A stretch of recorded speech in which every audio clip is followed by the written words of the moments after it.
పెద్ద గారు, మన యూనియన్ ప్రధాన కార్యదర్శి కమ్మడి రాజ్ కుమార్ గారు, మన డిప్యూటీ ప్రధాన కార్యదర్శులు కమ్మడి వైవీరావు, కమ్మడి ముష్కసమ్మయ్య గారు, కమ్మడి వీరభద్రయ్య గారు, అట్లనే మన బ్రాంచ్ నాయకత్వం, పార్టీ నాయకులు, తోటి కామ్రేడ్స్ అందరికీ నమస్కారం. కామ్రేడ్స్ యొక్క జాత సేవ్ సింగరేణి అనేటటువంటిది ఏదైతే ప్రారంభించామో ఈరోజు శ్రీరాంపురం నుండి 30వ తారీఖు నాడు కొత్తగూడెం హెడ్ ఆఫీస్ ముట్టడి, కొత్తగూడెం హెడ్ ఆఫీస్ ముందు వంట వార్పు కార్యక్రమంతో పెద్ద ఎత్తున ఒక పోరాట కార్యక్రమాన్ని చేపట్టాం. యాజమాన్యం కనుక దిగిరాకపోతే ఏప్రిల్ నెలలో సమ్మె చేస్తామనేది కూడా ఇవ్వడం జరుగుతూ ఉంది. ఇవాళ కార్మికుల ప్రధాన సమస్యల పరిష్కారం కావాలి. ఏ సమస్య పరిష్కారం కావాలన్నా మన సింగరేణికి ఆర్థిక పరిస్థితి ఉండాలి. ఇవాళ మనకేదన్నా డబ్బులు ఇవ్వాలన్నా, లేదా ఏదైనా యంత్రాలు కొనాలన్నా, లేదా ఏదైనా సౌకర్యాలు కలిగించాలన్నా ఆర్థికంగా ఉండాలి. మరి ఇవాళ సింగరేణి ఆర్థిక పరిస్థితి ఏంటంటే 1000 కోట్ల రూపాయల లాభాలు వస్తున్నాయని చెప్పారు మొన్నటి దాకా. అన్ని దొంగ లెక్కలు చూపించి రాని బొగ్గును కూడా 6 మిలియన్ టన్నుల బొగ్గుని పోయిన సంవత్సరం అదనంగా వచ్చిందని చూపించి కోట్లాది రూపాయల లాభాలు వచ్చాయని ఈ గవర్నమెంట్ కి డిఎంఎఫ్ నిధుల పేరు మీద, సిఎస్ఆర్ నిధుల మీద పేరు మీద కోట్లాది రూపాయలు ఇచ్చారు. కానీ వాళ్ళ లెక్క చూస్తే ఏమున్నది, సింగరేణికి 6 మిలియన్ టన్నులు పోయిన సంవత్సరం రాంది ఇచ్చారు కాబట్టి ఈ సంవత్సరం వచ్చిన బొగ్గులో దాన్ని కలుపుతున్నారు. అంటే ఈ సంవత్సరం నష్టాల్లో పోద్ది అనేది చూపిస్తా ఉన్నారు. మరి ఇవాళ సింగరేణిలో కార్మికులు ఏదన్నా చిన్న తప్పు చేస్తే విజిలెన్స్ వాళ్ళు ఉరికొస్తున్నారు కదా. విజిలెన్స్ డిపార్ట్మెంట్ వచ్చి ఇళ్లలో సోదాలు చేసి కార్మికులని భయభ్రాంతులకు గురి చేసి విజిలెన్స్ డిపార్ట్మెంట్ పేరు మీద ఉద్యోగాలు ఇవ్వకుండా, మరి డిపెండెంట్ ఉద్యోగాలు రాకుండా చేస్తా ఉన్నారు కదా. మరి ఆ విజిలెన్స్ డిపార్ట్మెంట్ 6 మిలియన్ టన్నుల బొగ్గు అదనంగా కలిపితే ఏం చేస్తా ఉన్నది?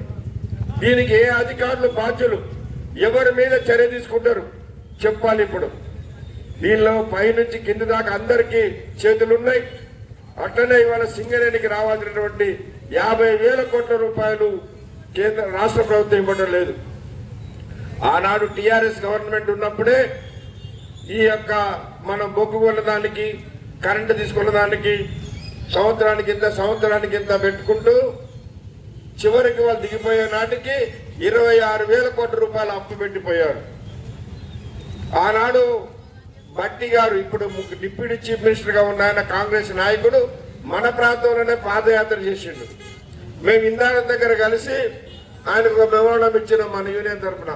అయ్యా మా సింగరేణికి 26,000 కోట్ల రూపాయలు రావాలి, ఈ గవర్నమెంట్ ఇస్తలేదు, దానివల్ల సింగరేణి నష్టం వస్తుందని చెప్తే ఆయన ఎమ్మటే మంచిర్యాలలో ప్రెస్ మీట్ పెట్టి సింగరేణికి రావాల్సిన డబ్బులు ఇవ్వకుండా ఈ రాష్ట్ర ప్రభుత్వం ఇచ్చేస్తా ఉన్నది, దానివల్ల సింగరేణి నష్టపోతా ఉంది, వెంటనే ఇవ్వాలి అని చెప్పేసి మాట్లాడిండు. మరి ఇవాళ అదే కాంగ్రెస్ పార్టీ 51,000 కోట్ల రూపాయలు అప్పు పెట్టింది. ఇప్పుడు మనకి వాళ్ళు 10 సంవత్సరాల కాలంలో 26,000 కోట్లు అప్పు పెట్టిపోతే వీళ్ళు వచ్చిన 2 సంవత్సరాల కాలంలో 51,000 కోట్ల రూపాయలు అప్పు పెట్టిండు. మరి ఇక సింగరేణి అట్టు నడుస్తుంది. ఈ అధికారులేమో వాళ్ళ ప్రమోషన్ల కొరకు, వాళ్ళు దీని కొరకు యాజమాన్య ప్రభుత్వానికి వాళ్ళు మోకరిల్లి పనిచేస్తా ఉన్నారు.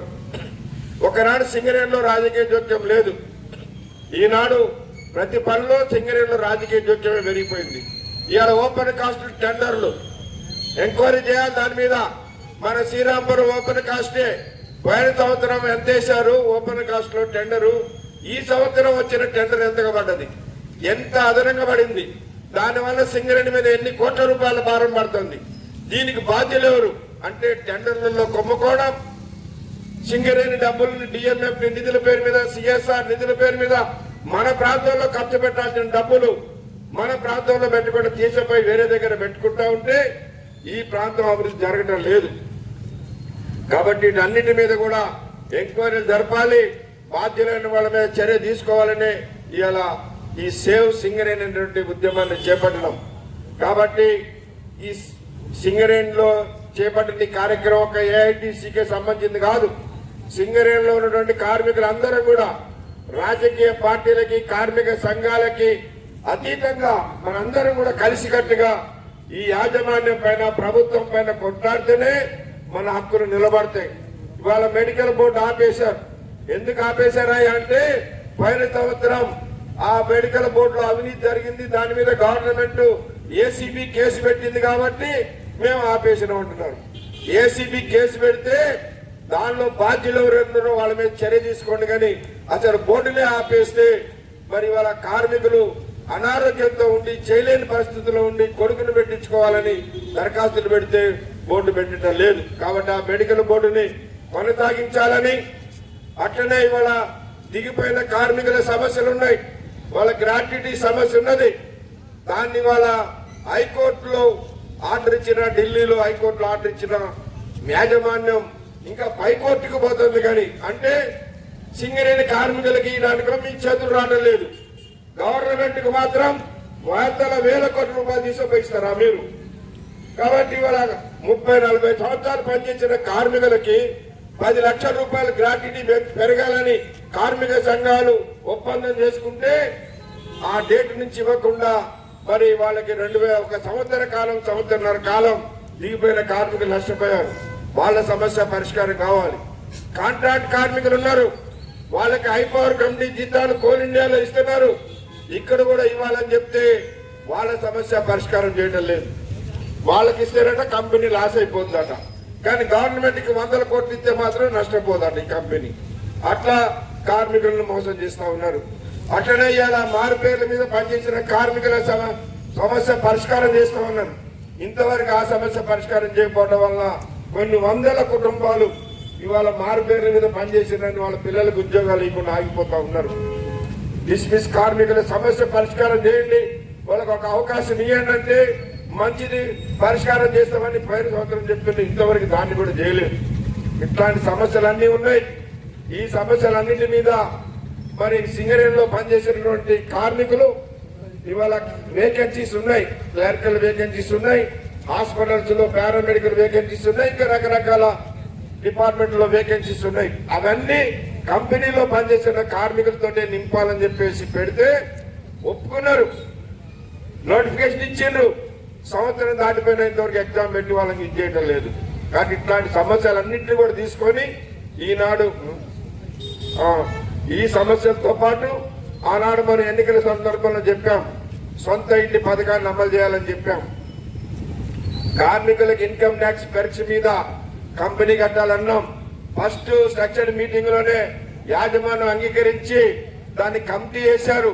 3 సార్లు మీటింగులు పెట్టుకున్నారు కమిటీలో, ఇంతవరకు దాన్ని పరిష్కారం చేయలేదు.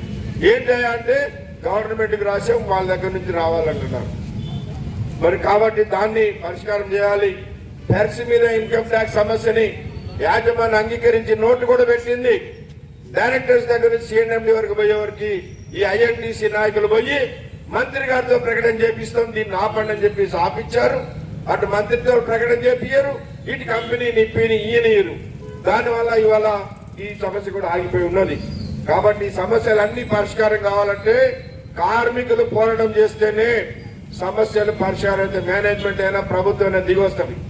ఏ పార్టీలో అధికారంలో ఉండలేండి, మనందరం చూస్తూనే ఉన్నాం.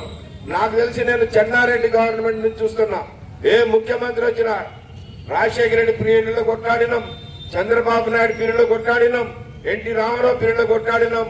ఏ ముఖ్యమంత్రి వచ్చినా మన సమస్యల మీద మనం కొట్లాడితేనే పరిష్కారం అయింది తప్ప ఏ గవర్నమెంట్ కూడా దయాదాక్షిణ్యత ఇవ్వలేదు. కాబట్టి ఇవాళ సింగరేణి కార్మికుల సొంత ఇంటి పథకం సమస్య పరిష్కారం కావాలన్నా, ఇన్కమ్ ట్యాక్స్ సమస్య పరిష్కారం కావాలన్నా, ఇంకా అదే విధంగా ఇప్పుడు కార్మికుల సమస్యలు, మెడికల్ బోర్డు ఇవన్నీ కూడా పరిష్కారం కావాలంటే తప్పనిసరిగా ఈ యొక్క జాతా కార్యక్రమాన్ని జయప్రదం చేద్దాం. రేపు 30వ తారీఖు నాడు కొత్తగూడెంలో పెద్ద ఎత్తున మహాధర్నా జరుగుతూ ఉంది. హెడ్ ఆఫీస్ ముందు వంట వార్పు కార్యక్రమంతో జరుగుతుంది. దానిలో వేలాది మందిగా పాల్గొనడం ద్వారా సింగరేణి యాజమాన్యానికి, రాష్ట్ర ప్రభుత్వానికి కనువిప్పు జరగాలి. అట్లనే కేంద్ర ప్రభుత్వం ఏదైతే ఇవాళ మన కొత్తగా వచ్చే బాయిలని ఏలంపాడ ద్వారా ఇస్తామని చెప్పేసి పెడతా ఉన్నారు, అట్లనే మన కార్మిక చట్టాలను రద్దు చేసి లేబర్ కోడ్లు తీసుకొస్తా ఉన్నారు. ఇవాళ కార్మికుల హక్కులన్నీ కూడా హరించేటటువంటి ఆ చట్టాలు కూడా రద్దు కావాలనేది కూడా కోరుతా ఉన్నాం. ఈ డిమాండ్ల మీద కార్మికులందరూ కలిసి రావాలని విజ్ఞప్తి చేస్తూ ఇవాళ ఈ ఒక్కచోటే కాదు, అనేక బస్తీలలో సమావేశాలు కూడా ఏర్పాటు చేస్తూ ఇటు కార్మికులని కార్మిక కుటుంబ సభ్యులందరినీ కూడా చైతన్యపరుస్తూ బావుల మీద కూడా అన్ని చోట్ల కూడా గేట్ మీటింగ్లు ఏర్పాటు చేసి మొత్తం ఈ కార్యక్రమాన్ని జరుపుతా ఉన్నది మన ఏఐటీసీ ఆధ్వర్యంలో. దీన్ని జయప్రదం చేయాల్సిందిగా మీ అందరికి విజ్ఞప్తి చేస్తూ నాకు అవకాశం ఇచ్చిన మీ అందరికి కూడా ధన్యవాదాలు కమిషన్. Thank you.